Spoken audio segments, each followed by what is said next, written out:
Swiggity sorty, let's get that booty.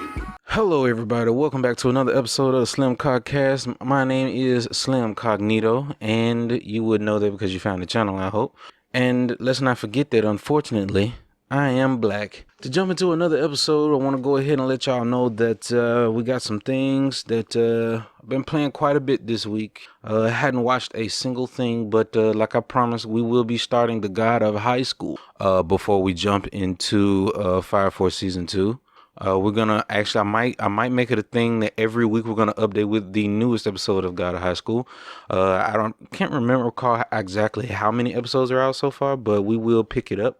And hopefully, please hope, believe, pray, wish, whatever you want to do, meditate, or speak into existence, that this new copyright law that's come from Japan does not ruin anime for all the broke boys out there, okay? Now, let's kick things off right, the only way we know how. So, this week, one of the most jarring things that happened was, sometimes, when your mother is out and about and she finds things, and sometimes she'll find things that's like super duper cheap, and she'll just be like, okay, I'll grab it and just give it to, who could make use of it. Well, this time she found a couple of games, a Star Wars The Old Republic, game time card. For those who don't know, it's a Star Wars MMO game, MMORPG from way back like 2012, if I recall correctly. And it was a card inside that gives you like 6 months of playtime. 60-day subscription, which is kind of whack. 2 months, but anyway, but she also came across this Atari collection, which was a pretty dope thing to have. And I was like, that's cool. But sadly, what I come to find out, hey, I might have built a new computer. I got this, part of the master race and whatnot. But guess what? There is no CD drive in the future. Like CDs themselves, Blu-rays will stick around for a long time. DVDs may hang on for a bit longer until, disc right eats every last one of them. So there's going to be like another 20 or so years for them. But still, CDs, 700 megabytes compact discs, are going to phase out. And, that was something I had to really, it put into perspective, something I almost forgot about. But I'm debating on the Star Wars Old Republic game time card to use it or not. But it really puts in perspective how digitized our gaming is these days and where we're headed from there. All that being said, we should keep that in mind for the news that we're about to get into, because there's some things about the future of gaming that's going to be pretty heavy coming about, because there's a lot of things that happened this past week news-wise. The games that I've played, I finished up Katana Zero, and today we will finish up streaming Katana Zero some more. I'm going to dabble in the hard mode a little bit, and also I'm going to try to get the secret boss fight with the therapist. For some reason, I thought I checked all the flags and did everything possible, but I guess I got to go and do it again. So I'm going to give it another go and see what happens, because I want to fight that boss fight. Now, also, another game that we have been playing. Well, I guess I could give you my opinion on Katana Zero so far. Katana Zero is a game that has movement options like Smash Brothers Melee with wave dashing and rolls, with iframes on your roll, and your moveset is limited to only one slash with your blade and throwing an item that you pick up. So you can only hold one item at a time, and you have to pick it up out of the environment. So each map's difficulty kind of stems from not only enemy placement, but also throwable item placement. Let me take a sip of water real quick. Now, because of this, it makes for a pretty, I won't say complex, but very snappy and responsive gameplay, very fluid gameplay, where you would have to break open a door, slash an enemy, roll because the second enemy that's further away into the room is about to shoot. So you use the iframes to dodge the bullet, come up, slash him, and grab an item that's right behind him and throw it at another enemy that's running into the room because he heard the noise, and then just keep going from there. Maybe another enemy was coming with him. It was two of them. So after you throw the item at the first one, you roll again to dodge those bullets, and then boom, kill that one. Or you could kill the first one with the item that you throw, and then use the slowdown mechanic if you so choose, and hit the bullet back at them with your blade. Now, the coolest thing about this game to me personally, and this whole mechanic about the knocking bullets back, you can only knock back one bullet. So if an enemy is shooting you with a minigun or some type of turret or a shotgun, this is not an option at all, because you're going to be barraged with more than one bullet, and you can't deflect them all. You can only slash once. Every slash that you do, your basic attack, every slash that you do has a cooldown, so you need to use your slashes wisely, as well as the cooldown on your roll. You have to use it wisely as well.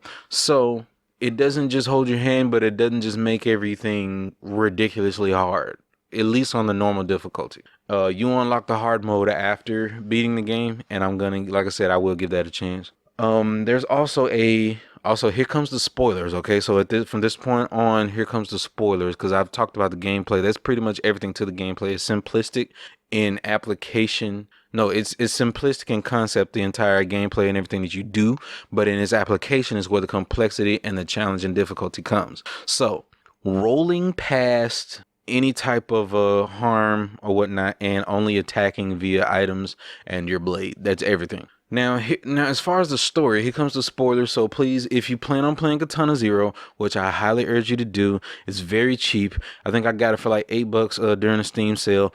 You should be able to grab it for like $10 somewhere else. I'm not sure how much it is on Steam at this moment, but I will say that it is worth every penny. It's not a very long game.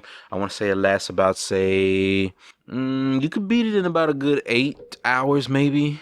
Okay, it's $15 right now on Steam, and you can beat it in about a good, let's say 8 hours or so, maybe 10, depending on what you choose to do.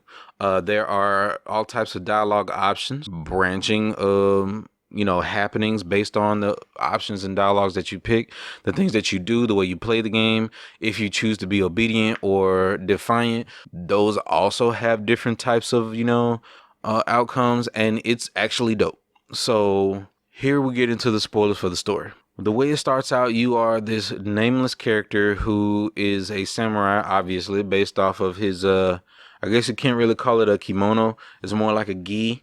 And he basically just introduces himself by dropping in the gameplay and obeying orders. Someone calls him and tells him to do an assassination job. So then you're clued in that he's an assassin. So you go in, you're killing targets. They give you a dossier before every level that you start in order to kill your target, or, not, depending on what they order you to do.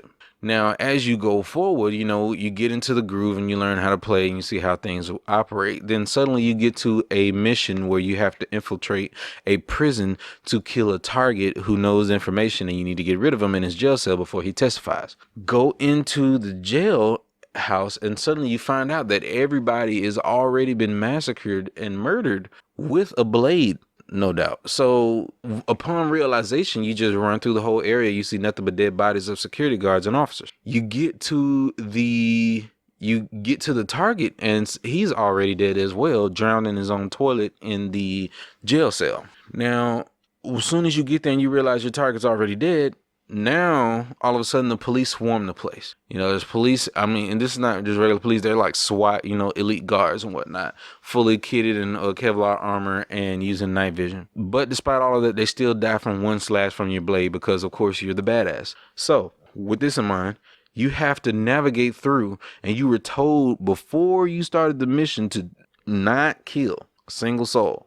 Do not kill any police guards whatsoever, only the target. Those are your specific instructions. Now, because you arrived there and everybody's already dead, it already complicates things. It makes you wonder. I'm like, wait a minute, this doesn't make sense. And me personally, being into watching too many movies and playing too many games, I'm like, okay, this has to be a setup. So, of course, on your way out, you're told not to kill any of the officers or whatnot. Well, maybe this means the SWAT team as well. So you do what you can to stealth your way out. So there's also stealth mechanics as well. And although very light, they work for what they're worth. They're not too deep into too much depth, or, doing way too much. They're not doing the most. So that's the best about introducing that additional mechanic.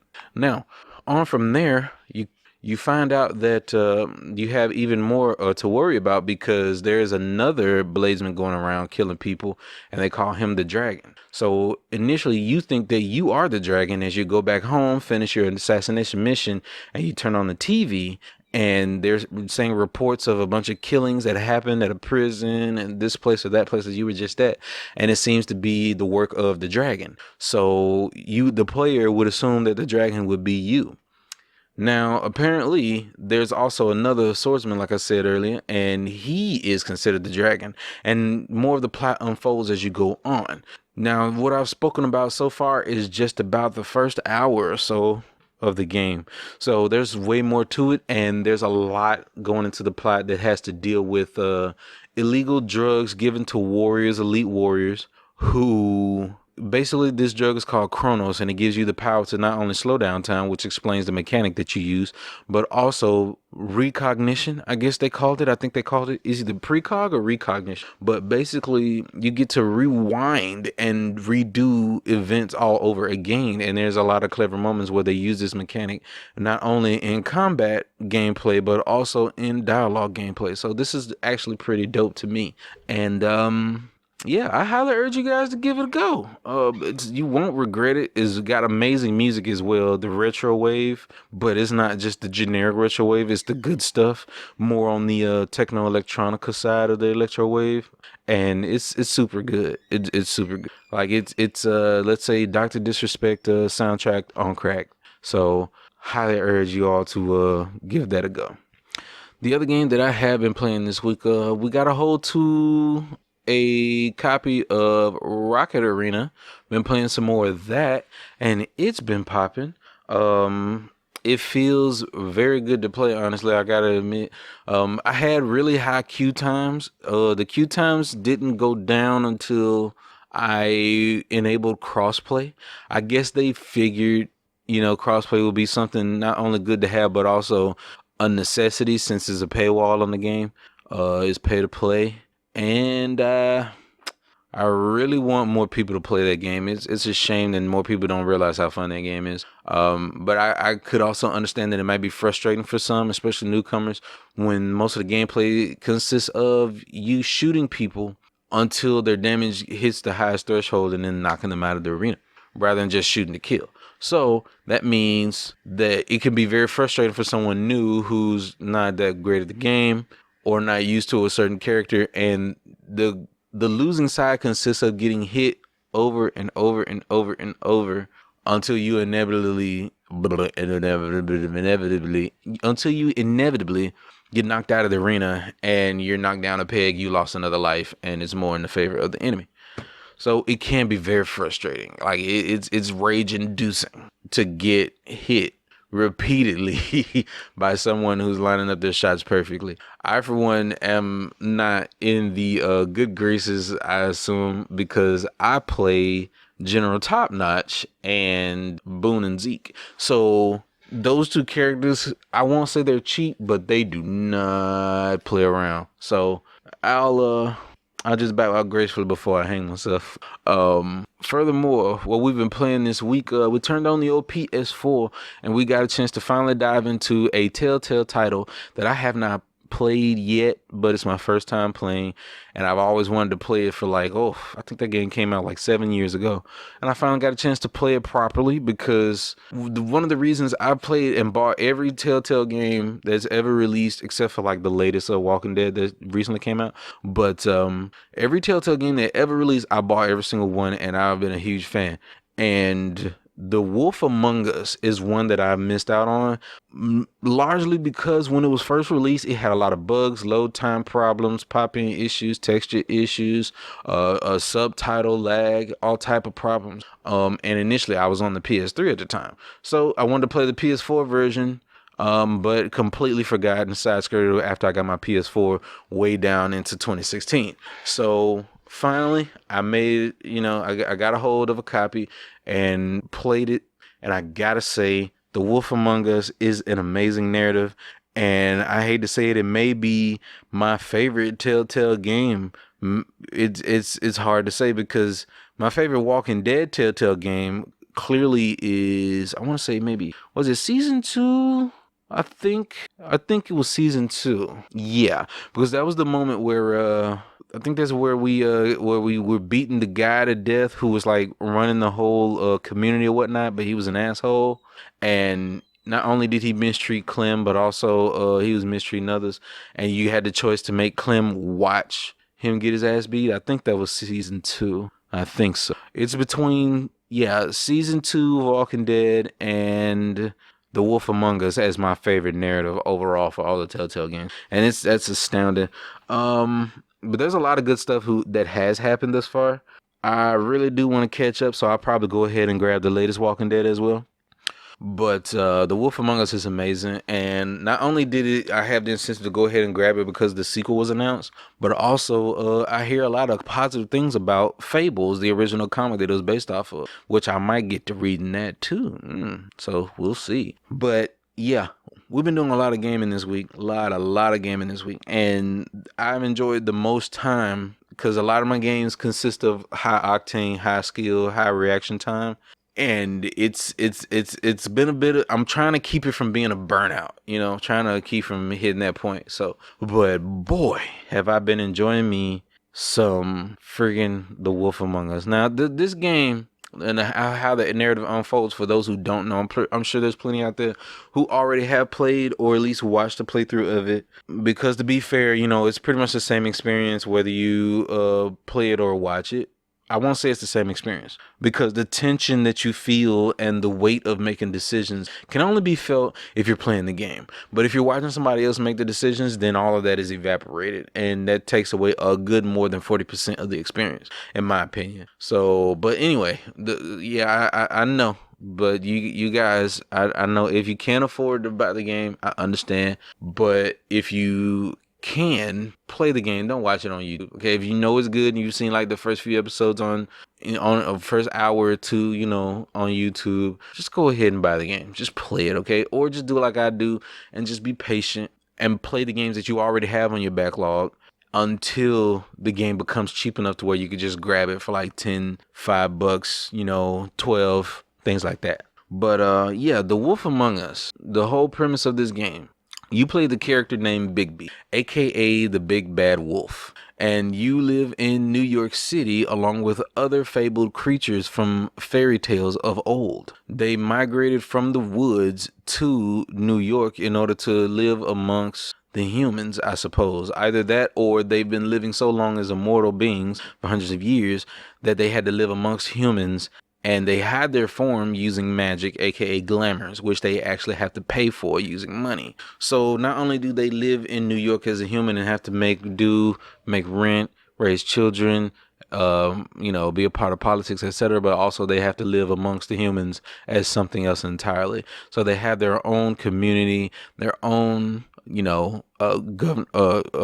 deputies and sheriffs and whatnot, and people to question, and those who hierarchical system of their own separate community apart from humans. Now, what they call the humans are referred to as Mundies, kind of like in the Harry Potter world where they refer to non-magical beings as Muggles. And in this world, you are investigating a murder of one of the fables, and you have to get down to the bottom of it, find out who did it. There's rivalries based on the old fairy tales, the original fairy tales, not the Disney version, the Brothers Grimm and etc. versions of these fairy tales. And it has a lot to do with, if you know of these fairy tales, then maybe you might see what's coming. But if you don't, it's gonna be it's an amazing experience. For either one, it's an amazing experience. Despite that, and with the way the narrative unfolds, you will never see what's coming. You will not see what's coming. It's amazing. It's got some good fight scenes, great character development.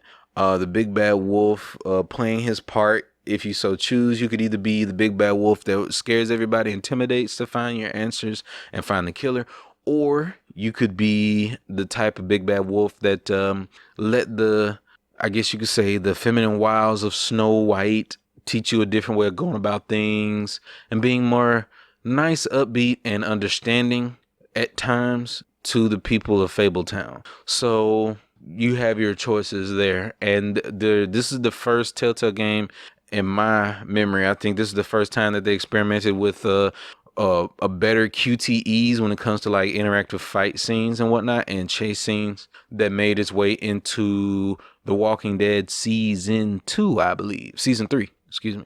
After that. So super good, hella good. I would have to give it, of course, the PS4 version, it might still have, it didn't have many load time problems. I didn't notice any. It played fine for me. So I'd give it a solid 8, man. Solid 8.5 even. Because the story's great, voice acting's good, it played out good, animated well, good load times. So yeah, great story, super good game.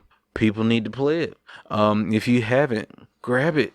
You know, especially if you need a good break from like playing like the highly competitive games all the time. Like I understand, don't be fooled by Fall Guys, okay? It's a nice little party game or whatever, but people made it hella competitive. Which, slight tangent, there was a Twitter video that went up, I think it was either on TikTok or whatever, but this guy was saying that people are way too try hard on Fall Guys and they just made it like way too unfun for everybody, which, to be fair, everybody responded like, you know, get good, or you complaining. Even Ninja had the nerve to say something with his pasty blue-haired self going, well, this is a loser's mindset, blah, blah, blah. You know, that's the usual copy pasta meme statement. But to be honest with you, he's right, bro.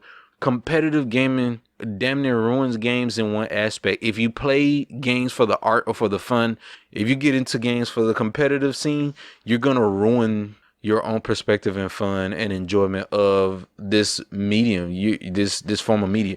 You're gonna ruin it for yourself. And I can tell you that wholeheartedly firsthand. Okay, the first competitive game I've ever played was a Korean third-person shooter called S4 League, or is it Chinese or whichever. It's an Asian third-person shooter on PC. And even though it's not what it used to be, the game was amazing. And it was fun to play with friends. You just learned and got in with the community. I'm sure everybody has this type of game where they have this same type of experience where you just have fun with friends and the community. But once you tried to get good and be the best around, suddenly you notice your losses more than the fun that you have. You notice the times that you get beaten or who's better more than the wins that you get. And you're so focused on getting better, and the only way to get better is to pay attention to your mistakes. And you pay attention to your mistakes, then you completely ignore the fun that you have. And once you go past that point, the game will not be fun unless you win. It will not be fun unless you win. Think about it like this. People being try hard, I wonder if we could ask Ninja if he has the same opinion when controller aim assist players were ruining Fortnite for him and he couldn't have any fun anymore. The controller players. Like, listen to the whining that all of these competitive people had once it was an even footing for the console and controller players, okay? This right here tells you that competitive nature is actually in itself, it's a shame to say it. I don't want to say, I can't say it's toxic, okay?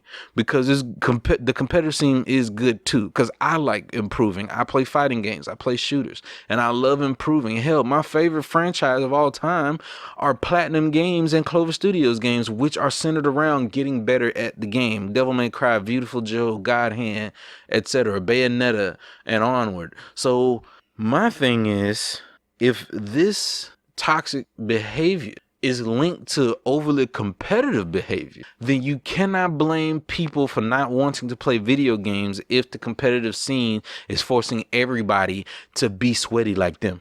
Sweats McGee is not the only gamer anymore. Okay, we have to make this stuff inclusive for everybody.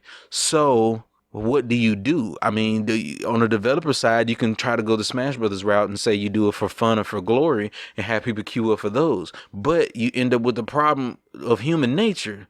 People are going to troll and they're going to go into for fun and they're going to do touch of death combos like they did on Smash Brothers. So either if somebody's getting 3-stocked, then you ban them immediately, or you just enable some type of arbitrary and very unreasonable system that bans people who even seem like they're being unfair to people who for fun. So it's like, how do you actually get a computer or a set of code to dictate if a person is being fair in playing strictly for fun, or if they're doing it seriously in order to piss people off? Like, this is the problem that has to be governed by the players themselves, which is going to be hard in itself, because having gamers work together is like, it's like trying to get Americans to wear a damn mask. So it's a very, very trying thing, very complex and very bothersome. But that's how it goes, as the status quo goes.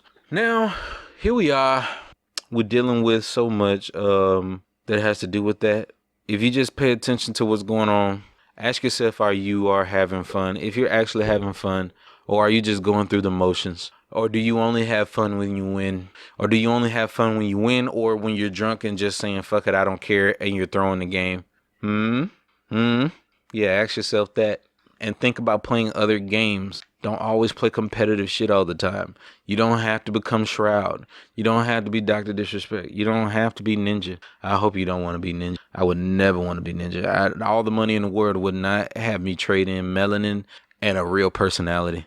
But anyway, here's the thing. The other games that I've been playing this week, not only have I dove into Mortal Kombat 11 story mode, but I finished it. And it's actually pretty damn enjoyable. Like, the attention to detail from the events that happen in Mortal Kombat X, pretty good. Because I did not like seeing my favorite characters become Revenants, nor did I like seeing my black character being a Revenant and having post-traumatic stress disorder over it. I love me some Jackie Briggs. Been a fan of her since she showed up in the Mortal Kombat 10. Been playing her since, and played her in 11, and she's amazing. And Chronica is a bitch, yo. I hate that final boss fight.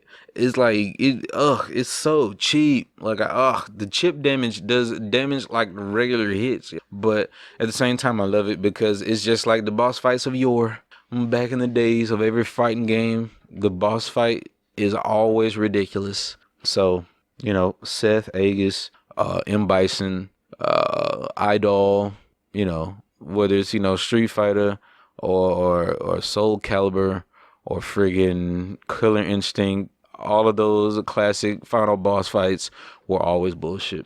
And that's how it's supposed to be. I think the most fair final boss fights were probably like, Onslaught from Marvel vs. Capcom 1. Since then, it's been stupid. But, yeah, man, good days, good times. And I enjoyed, I haven't played the Aftermath. Apparently, that's something you gotta buy.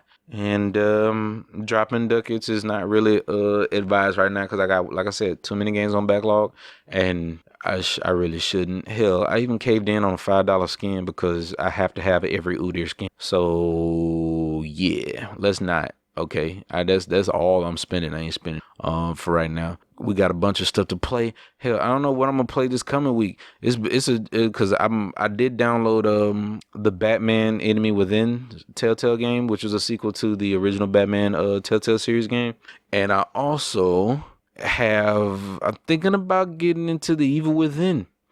We also might get, there's choices, man. We might do Ori and the Blind Forest. We might do, let's see, Dandara. Okay, we might do Transistor.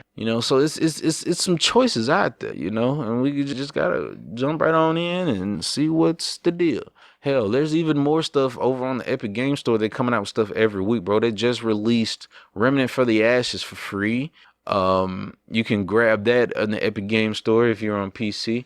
Also this week, the Alto collection, which I'm not really sure what it is, but it seems like some indie artsy type thing.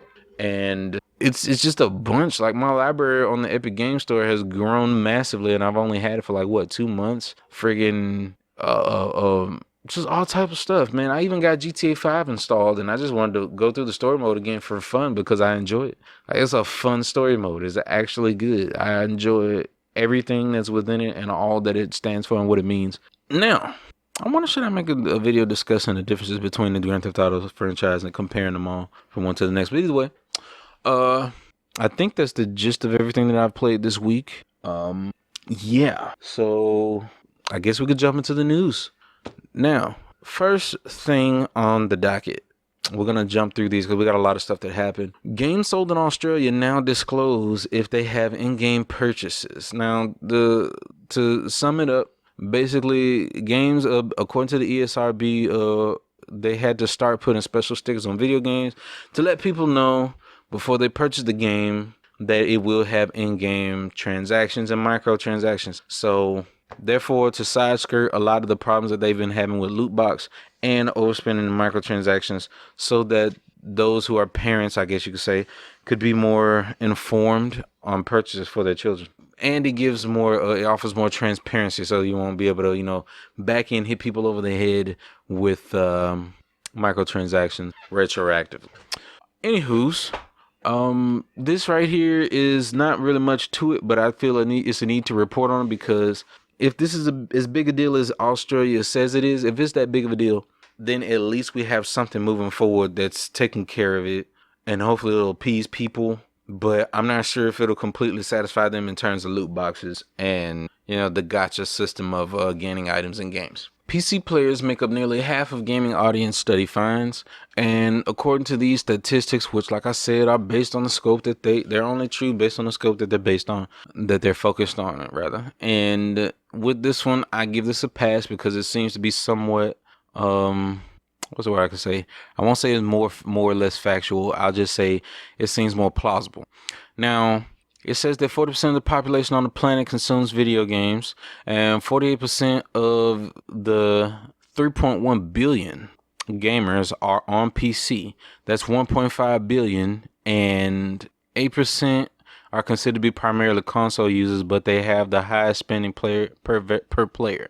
Asia leads the regional breakdowns of the available data, contributed 1.42 billion gaming customers and 53% of the mobile market. Because for those who don't know, Asia is huge with mobiles and mobile gaming, because I don't know how it is now, but I know for a long time, at least for back in, I think I got this news back in like 2012, it's not very popular in Asia to have a TV or living room TV or family TV. So usually the gaming would have to take place on a handheld console, which was the super popular thing. And once phone games became super huge in Japan, which flip phones for a long time were the wave in Japan, way into like recent years, flip phones was everything. So, modern day gaming, of course, Asia is going to be the leading people when it comes to mobile gaming. Now, Europe is next at 668 million, 17%. Respectively. Latin America is 383 million at 11%, and North America at 261 million and 4%. And the last percentage is held by the MENA at 7% of the worldwide mobile players. Mobile gaming continues to be one of the most important sectors of the industry, and there's a lot surrounding it going on with some controversy, which we'll get into momentarily. Next on the docket, we have Retro Studios hiring a lead producer for Metroid Prime 4. This is actually good news. Some people are, overwhelmed and saying, oh, well, that means the game's coming out 2022. Oh, no. But this is a process, even stated in the article, that this is a process that happens throughout a game's development, just because of sometimes people on the development team would relocate or move, or things would happen. It's understandable, especially because of COVID-19. There's going to be a lot of difficulty with working in development from home. So this is just how things go. See, but as long as we got an update, that's good news to me, because that means that it is still being developed and it's going just fine.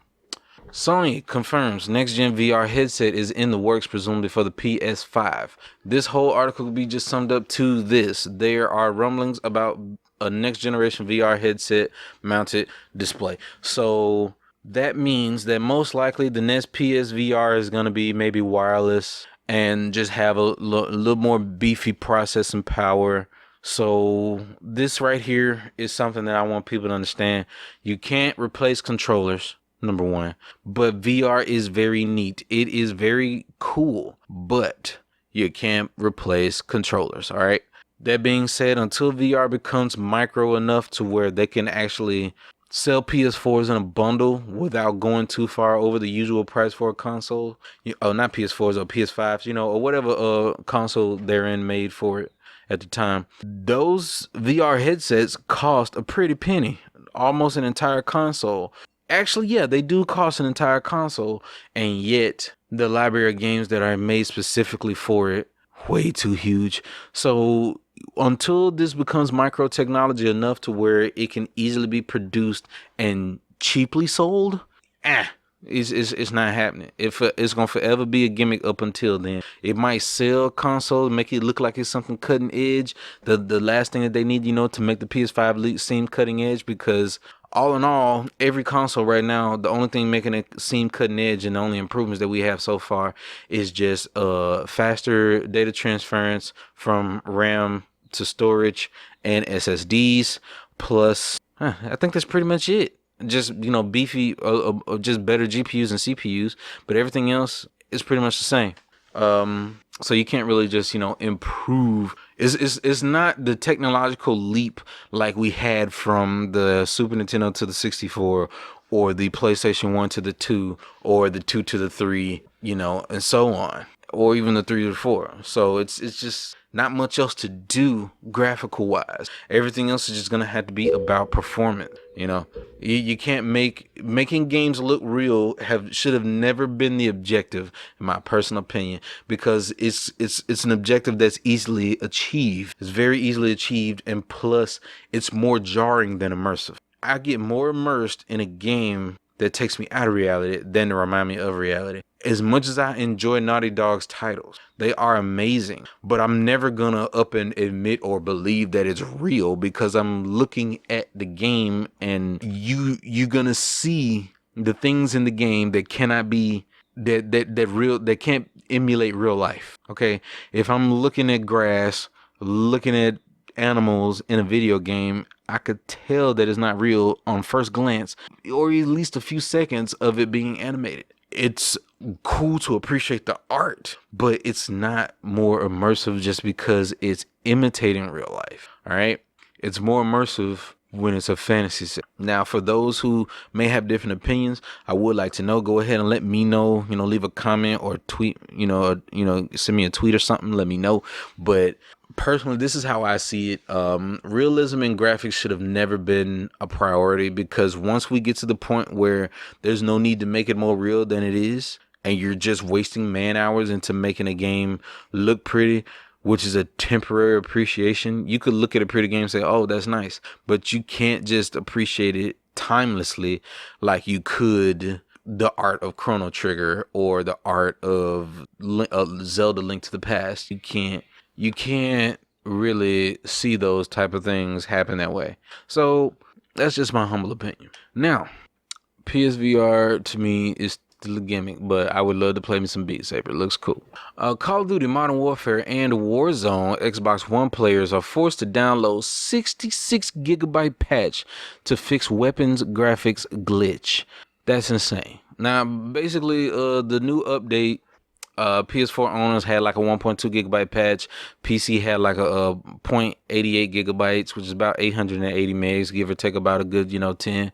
And suddenly there was a 66.3 gig patch for Xbox One players. Basically, they have to re-download almost every texture or graphical aspect of the game because of a bug, a graphics. So that means a lot of Xbox players are going to be not playing for about 2 days. So rest in peace. I'm sorry for y'all, bro. After all the news, man, it's the worst time to be an Xbox One fan or an Xbox Series X, future owner. I feel pretty bad for the Microsoft fans. Y'all getting shafted, which at the same time, not really, because y'all been getting shafted. Like after the 360, it's been downhill. Hell, during the 360 it was downhill. Like, I don't even know.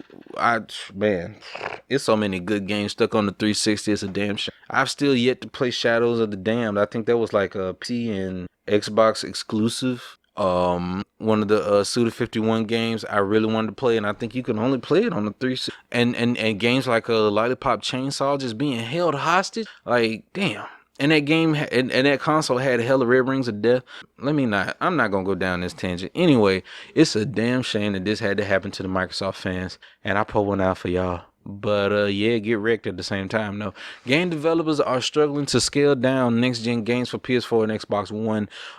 This whole article can be summarized to thus: they're trying their best to make sure that games are developed that are being in development for the PS5 and Xbox Series X are also going to be available for the PS4 and Xbox One. This is very hard to do simply because the main thing, for those who don't know, in development, they've always been able to develop games at the graphical fidelity that we're getting now. Okay, they've been able to make games this powerful for years. Like even back in the late PS3 days, games have been able to be developed to look this beautiful. But games are developed on PCs. They're PCs before they're developed into a console's generalized hardware. So the thing is, consoles have to be made and manufactured to the point where the components that they consist of can be mass produced. If you are trying to mass produce let's say high-end PC hardware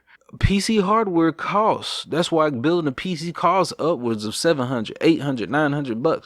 You can build a PC these days for like $400 to $600, and it'll be fine. But games are demanding more and more and more. And if, like, okay, for a perfect example, Final Fantasy 15, the original trailers that were made, that gameplay was astonishing, but it was way beyond what the PS3 was capable of at the time, and it was way beyond what the PS4 was capable of at the time. So here we are, they had to downscale it to make it available. You know what I mean? So every time a developer made a game, they would have to work around limitations for the hardware on a console. Not only because that's the best way to get the game out there and to make a good profit, because there's not enough PC players. Before the modern day, there weren't enough PC players, but also because you want to make sure that everybody's able to play your game. And PC is not the most accessible platform out there, okay? Let's be honest. All right, Master Race, let's be honest, all right? So this is just the classic struggle that developers are constantly trying to break away from. And one of the biggest issues with this is, if you've ever remembered the PS3 and Xbox 360 games that were developed for the PlayStation 2, there were The Incredible Hulk, I think, and Superman Returns, and oh man, plenty of games that were developed cross-platform from the previous gen to the current one, and it was incredibly worse. And the development time was spent trying to make it work on the PS2 with its limited hardware, and also for the 360 and PS3. It was terrible. It was a terrible play. It did not work right. Everything was broken. There was glitches. There was bugs. We let's let it go. Okay, now, small side tangent, the YouTube channel Gigaboots, hey, I actually enjoyed his content and subscribed, but had a little conversation with them on Twitter, which it almost seemed like it was about to go sideways, but it didn't. But we just discussed how game development and how they should go ahead and prioritize making it exclusive to the newer gen consoles, which I agreed is go ahead and make it for the new stuff. But I only agree to an extent. Meaning this has to specifically apply to certain AA games and all AAA games, because AAA are the only developers who are able to make games with these graphical fidelity that they're going for. Okay, the indie games they are not affected by this. Okay, indie games are not affected by this at all, because one of the things that you want to realize, what I want you to realize, is not every game has to have the most prettiest graphics. Okay, the biggest difference from this gen and next gen is load time and texture size. That's it.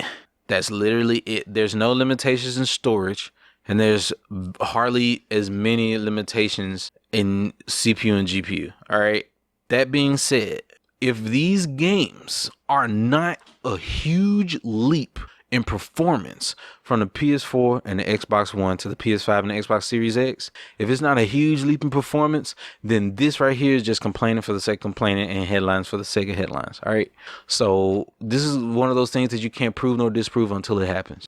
And it kind of rubs me the wrong way that they would announce this type of complaint in a sense, because there's not a huge gap. I would understand if there was a jump between the PS2 and the 360, or the 360 and PS3 to the PS4, because those are huge hardware differences. But it's not that big of a difference from current gen in terms of visuals. In terms of visuals, it's not that big of a difference. Now, if they're having issues with development for load times and architecturally, making the game to where it could load properly with seamless, transitions and no loading screens, fine, that's understandable. And the Resident Evil Village, understanding the way they wanted to develop it and have you explore the whole village with no load times, cool, that's understandable. But if there are games that are still made with loading screen, that have squeezing through a crack, or doing a quick puzzle while the next area loads, and stuff like that, if that is still in the next gen, then all of this is bullshit. Moving on. The new Batman game revealed, date and time confirmed. WB Montreal announced that they will be revealing the new Batman Arkham game at the DC Fandom event coming up on the 22nd of August. Pacific time would be 10:30. So that would be this coming Saturday. I cannot wait. I'm looking forward to it, because not only has that been announced, but also there's been a new Suicide Squad game, which will be the next Rocksteady game development project, which is going to be, it has some type of subtitle like Kill the Justice League. And according to the look of the whole thing, we're going to discuss both of these articles together because they're two on the docket. But yeah, the looks of it, which is also going to be revealed at the DC Fandom, is that it's going to be playing as the Suicide Squad, going after the Justice League. But according to the screenshot that they revealed, or the one image that they revealed, the logo is dope, and Superman himself looks like he might be Bizarro. And if it ain't Bizarro, then it's alternate universe Superman who is just evil for some reason. Name a reason. There's more than one Superman that's been kind of rogue. So we'll just have to see how that goes. But I like these concepts. That's super dope. I cannot wait. So yeah, new Bats, favorite superhero. So of course I'm pumped. And killing Superman, my most hated superhero? Hell yeah. I'm also pumped for that. So yeah, let's go. All right. And now for the craziest thing. I might want to leave this last on the docket. Actually, because it's the biggest thing that's been going on lately. But Dead by Daylight gets cross console play and friends list. The last thing on the docket that I was talking about that we're going to discuss is going to be the Epic Games versus Apple. So Dead by Daylight gets cross console play and friends list. So now Xbox One, Nintendo Switch, and PS4 players can stalk or be stalked together. This is, news nonetheless, and makes sense. It's not going to be that much of a difference between the consoles, and I like the decision. It's pretty good, and it's smart. They noticed they didn't put PC in there because the PC community is already robust, number one, and number two, if you're going to be in first person, let's be honest, all right, as the killer, mouse and keyboard, all right, mouse, not even just the keyboard, just mouse. All right, it won't be fair. All right, now also another great news: the dead Scott Pilgrim versus the World video game that came out way back in like 2009, 2010. But anyway, apparently it was not available anymore in 2014 because the rights to the IP was no longer available to Ubisoft to have the right to sell and make money off of the game. And the creator of the game, the creator of the IP of Scott Pilgrim vs. the World, which, by the way, the comic is the best rendition of everything ever made under that IP, and you need to read it. But yeah, Ubisoft got in touch with the creator, and Brian Lee O'Malley put out a tweet, said that Ubisoft contacted him, and they might be bringing the game back so it'll be available for those on current gens on forward. Which is pretty cool because the game was only available, if I recall correctly, on PS3, PlayStation Store digitally, and the Xbox Live Marketplace. So it pretty much was lost to those. If you did not already buy a digital copy, you were not able to re-download it from the store. And if you did, and the only way that was possible for those who did not buy it was to have like a hack 360 or a hack PS3. So You know, it was like a rip in peace for a long time, which is a pretty good beat 'em up. It was solid. It had a lot of tech to it, good comboing, everything. It was great. The music was amazing. The 8-bit, you know, art style, all of that. It was great. And the art style was faithful to the comic as well. So, yeah, super good game, super good series, super good IP. Brian Lee O'Malley, super good writer and comic book creator. Love it. And hopefully it'll come back. Hell, maybe. I don't know if he planning on making a sequel. But hey, I don't know if it's the right climate for that, because back when this movie was popular, let's be honest, it was popular because of the movie. Everybody was casuals and didn't know nothing about gaming that much, and the movie had a lot of liberties to play around that. So people were like, oh, this is my favorite, you know. But yeah, best thing came out of that movie, in my opinion, was Black Sheep, that band, and the Sex Bomb music. So yeah. That was dope. I liked it. The dirty, filthy, unclean vocal and unclean bass from the, it sound like garage band type of aesthetic was. Anyway, Tony Hawk's Pro Skater is changing an iconic trick's name to honor its creator. There was a grab called the Mute or Mute Air, and they're changing the name to because the origins of the Mute Air was it was a move created by a guy who was hearing impaired, but he was able to speak nonetheless. And basically Tony Hawk got in touch with him, spoke with him, and said, how about we just rename it after you? And now it is called the Weddle Grab, after the creator Chris Weddle. So it's the Weddle Grab now. And although it, you know, doesn't exactly roll off the tongue, who cares? Who gives a fuck? If anybody complains about it, call him a bitch.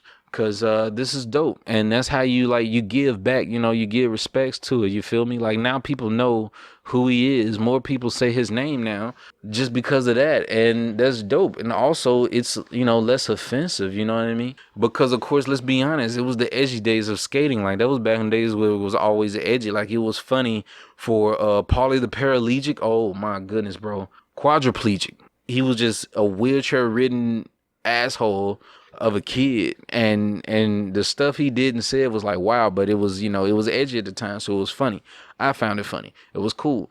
Only on, you know, white boy funny, you know, type of thing. Like, you know, oh well, you know, this is what they do, you know, type thing. Like Tony Hawk gave white people the ability to peer into black culture via the music, and it gave black kids like me an ability to peer into white culture with the music and the antics that they had surrounding it, their comedy, the whole jackass bullshit and all that.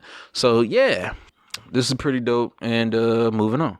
Next thing on the docket, huge news, Halo Infinite development update. They're delaying Halo Infinite into 2021. That means the Xbox Series X, I don't think it has any first party release games. So that's gonna be damning, kinda. But fans are fans, and people are gonna buy what they want. And if they were gonna give up on Xbox, if they had the sense to give up on Xbox, they would have done it way back at the red light of death. And all of those people came over to PlayStation at that point, and they are now on the PS4. So who knows what's gonna happen? But in the meantime, when Saturday comes and the DC event, we get the reveal for the new Batman they announced, and the new Suicide Squad game to kill Superman and Justice League. That right there is what I'm waiting on more than anything. That's my biggest hype right now, and hopefully they'll be able to get it with the third party, you know, support. They'll hopefully be happy. Next, GoldenEye 25 shuts down after cease and desist from 007 IP holder. There was a indie project called GoldenEye 25 where a guy was literally taking GoldenEye from the 64, 007 GoldenEye, and he was remaking it with updated textures and sounds and voices and whatnot, and remaking it in HD. And it was looking pretty damn dope. But he had to cease and desist, the C&D, you know, and he had to take that down. So now he's renaming and rebranding it, and it's now called Spies Don't Die. You can go ahead and check him out on Twitter. It's still available. The original trailer for GoldenEye 25 was taken down from YouTube, but now he's just going to make it into an original game, and hopefully after he does so, he deserves to make some type of, you know, cash for his work on that, because that's actually a pretty dope concept. And if there's online capability, that would be even more dope. But you can't really be surprised that they did so. So here we are. Epic Games sues Apple and Google at the removal of Fortnite from app stores. This is the biggest thing that's been talked about for the past week. And basically, some could say that Epic Games shot themselves in the foot. They did it to themselves. Others could say that Apple and Google are tyrants and assholes. But here's the whole lowdown of what happened. Basically, Epic Games have Fortnite on mobile available on iOS and Google Play. Now, because of this, whatever type of app or game that you have on the App Store and the iOS, you have to have any microtransactions, or the purchase of the game itself should be available through the store, because Google and Apple want 30%. I don't really know how much Google offers, but Apple wants 30% of all incoming revenue of the game. Now, because Fortnite is free to play and only does microtransactions, usually it feels like, you could argue that Google should not have the rights to a percentage of their microtransactions, because all of the microtransaction content is made by Epic for the Fortnite players. The game itself is free to play. The microtransactions are completely optional. Therefore, there's nothing in this that dictates that Google or Apple should get any of that, to be honest with you, to be honest and fair. But at the same time, there are guidelines that they agreed to when the game was first uploaded, that they already knew how it goes. They had to agree to it in order to initially have the game available on mobile platforms. And that means that they want the cut. Everybody wants a cut. Okay, Uncle Sam has the tax. All right. Everybody wants a piece, and they have to have a piece, especially when the fact that your game is available and on those phones, their devices that they made, is simply because they offered it through their means of availability, which is the marketplace. So, I mean, who's really the evil person here? I mean, everybody's a sleaze over some money in the long run, but the whole free Fortnite movement thing, like, I can't even begin to give a damn, because I don't care about Fortnite in general. I mean, they already make millions, if not billions, out of microtransactions as it is across all platforms, because people play from PC, Xbox, PlayStation, and now mobile that we've had for the past couple years. So what more do you need? It's been the same game with minimal updates and upkeep. All you got to really pay for is to keep the lights on for server upkeep and updates like twice a year. So that's a little bit of development. But all of that is just mostly skins. Ain't been that many new animations. Hell, the most you probably paying out yearly, Epic Games is probably paying the most for marketing. That's it. Because you get ads from Twitter, YouTube, TV, Facebook, everywhere. You see an ad every time they drop a new fucking skin. So, which they already have plenty of marketing, because people are streaming their shit 24/7. So both of them are stupid, in my opinion. That's my whole take on it. And they had the whole 1984 parody, which is supposed to be a secondary parody on Apple's original marketing campaign. And let's be real, the original marketing campaign is going to be a character of what it used to be. The current one's going to be a character of what the original campaign was, because for one, it was probably a lie just to sell computers, to sell Macs. And for two, Steve Jobs is not even alive anymore. So anything that remotely has got to do with how he wanted things to run, it's just not relevant anymore. Either who, all of this is not worth the hype, in my opinion. Overrated game, overrated platforms. And to put the final nail in the coffin, personally, what this also says is that it's too much proprietary control over mobile software and mobile apps because of these app stores. It's supposed to be a means of controlling third-party and malicious, developed apps, but we've already had news that recently surfaced that shit don't even work, because their app stores from Google and Apple have been letting in malicious content through their app store because of terrible gatekeeping. So personally, I just feel like what's keeping them from allowing Fortnite to be downloaded to your phone via the browser. Like, what's to stop them from just opening their own browser, whether it's Safari, Chrome, whatever, and just downloading Fortnite from the website? You see? Because even then, they'll get all of their microtransactions and it'll still be available, you know, and it's not that big a deal. You don't, these kids know they're gonna learn how to download a Fortnite. All right? They're gonna learn how to download a Fortnite. So don't even stress like it's the only way to get it out there is the App Store. Nah. Especially they were already playing, bro. They want to know how to get a hold of that game. So, or I'll do you one better. What's stopping Epic Games from releasing their own proprietary Epic Games Store app where people can get the app and have their own game store for the mobile on mobile? What's to stop them from doing that and just completely sidestep them all together? Y'all fucked up. What Apple should have did, instead of just outright removing the game to and to completely, you know what? I apologize to y'all. I didn't completely explain. Basically, Fortnite, Epic Games decided to side skirt the 30% taxation, and they made microtransactions available directly through the game rather than through their app stores. So that means people can buy V-Bucks without having to go through the store, meaning they won't get a cut. And they reportedly removed them. Apple removed them from the Apple iOS store, and Google did so 24 hours later. So what's to stop game developers, publishers from making their own app stores?